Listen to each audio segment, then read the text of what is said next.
It's time for the 18th film in my 31 Horrors of Mike, and the film I want to review today is The Exorcist. It was released in 1973 and directed by William Friedkin, who had previously directed The French Connection, and it was based on a 1971 novel by William Peter Blatty, who would go on to direct The Ninth Configuration and The Exorcist Part 3, Legion, which to me is a really underrated movie. It stars Ellen Burstyn, Linda Blair, Jason Miller and Max von Sydow, and it's a film which caused an immense amount of controversy at the time and still does in many ways to this day.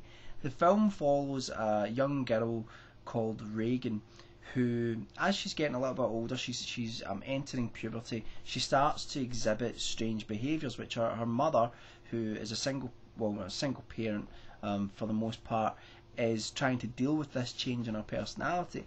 And the personality change at first is just that Regan is acting a little bit strange, a little bit odd, but then that turns to violence, swearing at people, using words that she would never previously use, and then doing things which are perhaps could be interpreted as supernatural. After Regan's mother then submits Regan to a bunch of examinations, and a lot of conventional theories are put out, she starts to believe that her daughter is in fact possibly possessed by some sort of demon, maybe even the devil himself. Enter Father Karras, Damien Karras, who is played by Jason Miller, who at the same time is dealing with not only the guilt of putting his elderly mother into a home, but also the fact that he's losing his faith. He no longer believes in God. He doesn't believe in the Christian religion, even though he is a priest. He's talking of leaving the priesthood, and he's also a psychiatrist. And Regan's mother approaches him, and he decides to try and figure out whether she's possessed or not. But his first assumption is that she's obviously not. It's a psychiatric disorder, and there are a few things which throw you. In some ways, they show that she is possessed, and in other ways they show that she's not. And that's kind of the idea of it, which is obviously leading up, I don't think I'm ruining anything when I say it's obviously leading up to an exorcism. And we also have the film flashing to the Max von Sydow character, who's this old priest, Father Maris, who, sorry, not Maris, that's from Fraser, Father Merrin, who has previously been involved in exorcisms, and we know at some point he's going to get involved in what's happening with Regan. So it's a story of possession. In the 1970s, there were a lot of stories which dealt with demonic children, like The Omen and Rosemary's Baby as well. But there were a lot of films that imitated The Exorcist afterwards, and most of them are pretty poor, but there are a couple that are quite notable. But it was something that was being explored at the time, the idea of the demonic child. And I think you can go back to earlier with films like Village of the Damned, where films did explore that idea. And what's interesting about The Exorcist, at least which strikes me, is that it deals with exploring two of the most vulnerable demographics in our society, the elderly and the young. It explores the guilt of, to me, the Western idea or policy, which seems to be that people often do put their parents in homes and leave them there. That doesn't happen in a lot of other places on the planet. Families tend to take in the elderly and look after them themselves, unless obviously they absolutely can't. But it explores that. It explores the guilt of that. It explores what happens to people, how much they tend to go downhill when they are put into a home. And also, obviously, more overtly, it deals with Regan, a young girl, a child, but a child who is just reaching puberty, one where she is she's starting those first early steps to becoming a woman. And I think that it explores the vulnerability of these people. It explores the vulnerability of everyone when they're at that age. And that's kind of part where the possession comes in, the idea that she's in this vulnerable state and she's being taken advantage of. What's also interesting is that it's implied in certain places that not only may she be possessed, but if you watch the film a few times, you start to realise that it's kind of implied that she may have actually been sexually abused by one of her mother's friends, which is interesting. And that's the thing that's great about the film, is that there are so many levels, there are loads of different ways to interpret it. Is it frightening? I tend to think it is a very frightening film.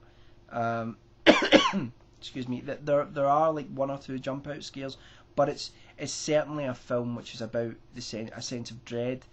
I would say it's probably more disturbing than frightening, although I think the disturbing aspects of it was probably not as disturbing now, because through modern eyes we're used to films really pushing the envelope in terms of dealing with fragile issues such as childhood. It's masterfully directed. It's fantastically acted. The score, obviously, the famous song "Tubular Bells" was used, which is really iconic. But also the score in general that was put in by Jack Nitzsche, who I believe also did the score on Starman, which is one of my favourite scores, is fantastic. And there's just a sense of dread in the film, a sense of horror, a sense of depression at humanity. Is there any faith? Is there any positivity? Are people fundamentally flawed, fundamentally corrupt? Are even children fundamentally corrupt? And I think these are things which the film explores. To me, the film does have a positive end. It's got that going for it, in my opinion. That moment where the film, to me anyway, says yes, that there's a lot of darkness in the world, but people can also be good and kind and make sacrifices. There's a lot of controversy about the end of the film. There was a lot of to and fro between William Peter Blatty and William Friedkin. One of them wanting a more positive end, another wanting a more downbeat end. I think the film manages to be both, really. It's downbeat, almost in the sense of a war film, where you've got like people who have sacrificed and who have went through terrible things and died, and their lives seem quite miserable, but the sacrifices that they make lead on to something good and pure. But I think it's an excellent film. It's not rumoured, but a lot of people who acted on the film say that William Friedkin used a really unorthodox type of directing, where he deliberately tried to frighten and disturb his actors, so that they would be so shaken. There's a father at one point, there's a priest at one point who's administering the last rites, and his hand's absolutely shaking, and apparently William Friedkin slapped him across the face before they did the shot, and that's why he was shaking. The guy was a real priest in real life, so you can imagine how he would have been shocked by that. Stories of him shooting shotguns off next to people, or blanks off next to people's ears, to make them jump, and then they're totally jittery when they start shooting the scene. But I think that it is a classic. I wouldn't put it at number one, the greatest horror film of all time.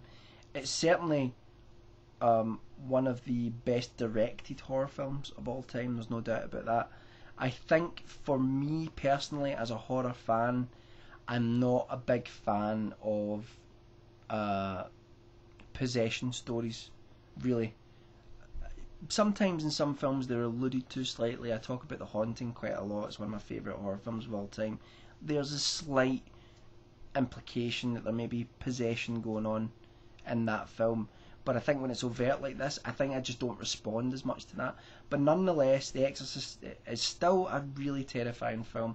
It is really frightening. Like I say, it's still more disturbing than that. But it's a hell of a film. It's not one you sit down to enjoy, though. It's not a horror film that you get some sort of enjoyment out of, like watching a Hammer horror film when you get the creepy factor, but you kind of the cozy horror feeling from it. It's not like that. It's a real dark exploration of the human psyche, and it's absolutely an allegory for that. Whether you believe in the supernatural or not, it's about people. And that's probably its biggest strength, because I've always said that some of the greatest horror films ever made, the horror is actually secondary. to what's going on. The core of it is that there's human drama, and that's what The Exorcist manages to achieve.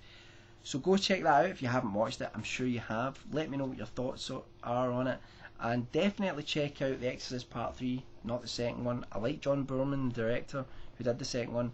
The second one's just all over the shop. The third film, however, is really, really good, and the prequels are awful. So that's my my opinion on them. Go and check that out.